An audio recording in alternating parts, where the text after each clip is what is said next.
Sir Workoven!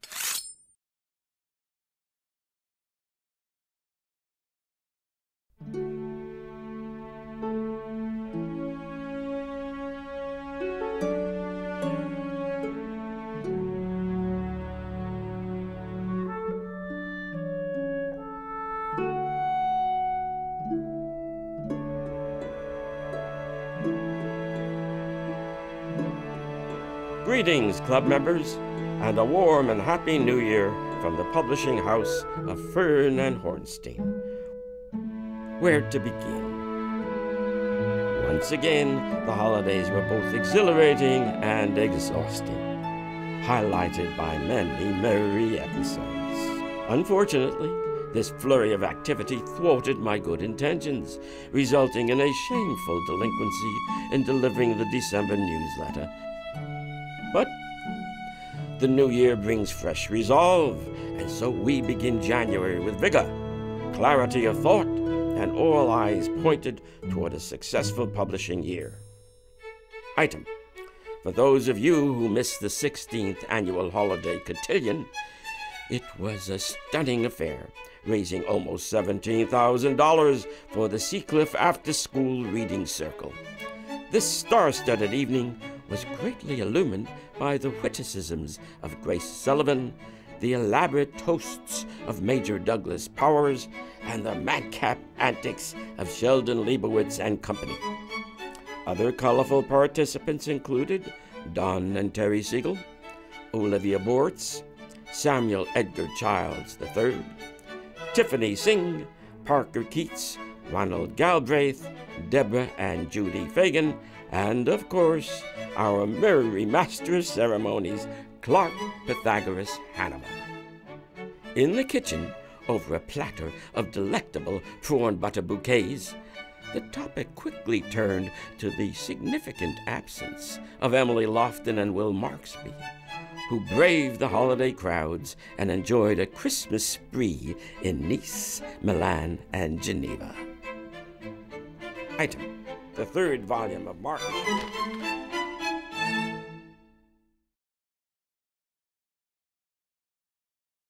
Dear Mr. Fern, I was profoundly offended by your newsletter dated January 3rd.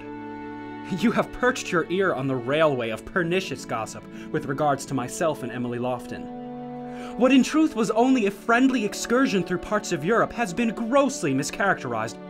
Without threatening our long-standing acquaintance, I would like to suggest that you trace your leaks to their headwaters before printing them for all to see.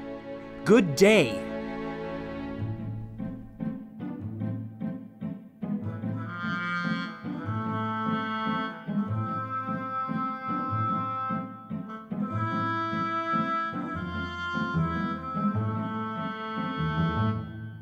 Dear Miss Lofton, I'm writing in the desperate hope that you can heal the gaping wound that may bleed dry the camaraderie between Will Marksby and myself.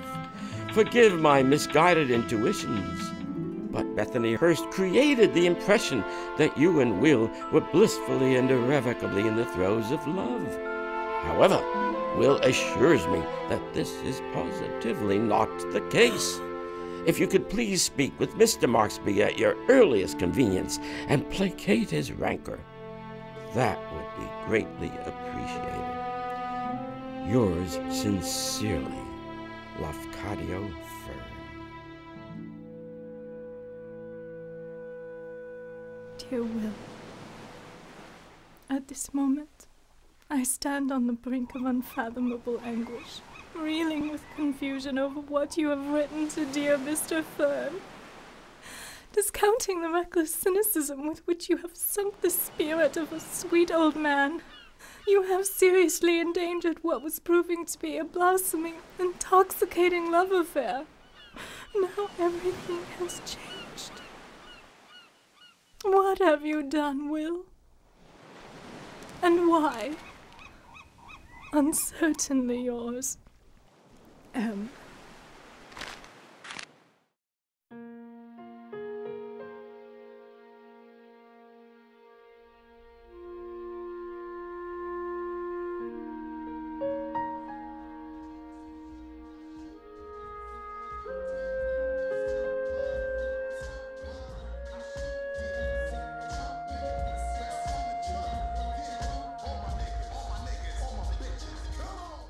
My dear Emily, it is a wonder to me that you would grieve the loss of a long-standing friendship such as the one shared by Mr. Fern and myself, when in truth it is you who have shown utter disregard for friendships, relationships, or any other ships that dare brave the foggy waters of your heart. Oh. How soon you have forgotten the infamous Clark Hanover incident. Sincerely, Will.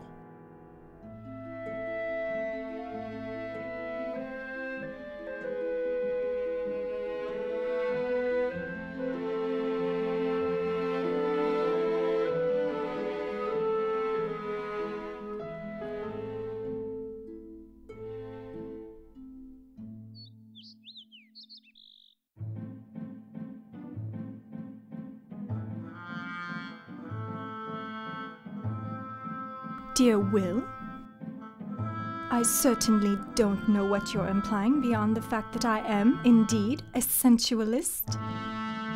You, on the other hand, would at least be a more cheerful person if you would simply finish your manuscript instead of always claiming its superiority over Clark's. Emily.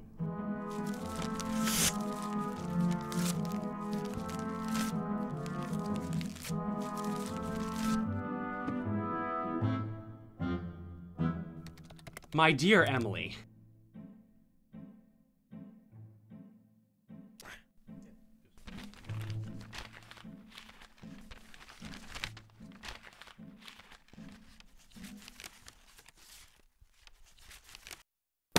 Consuela!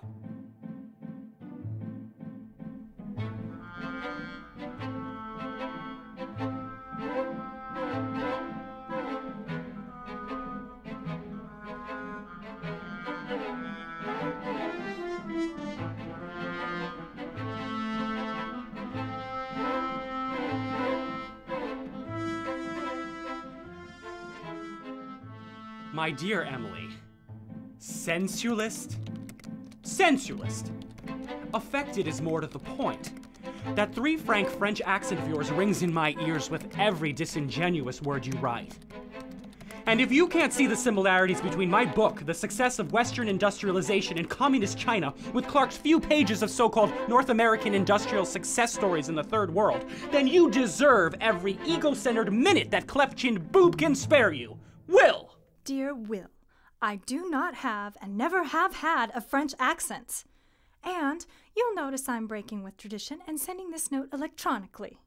Your cold cruelty warrants such dispassion. Oh, P.S. I took your advice and have been spending more time with Clark.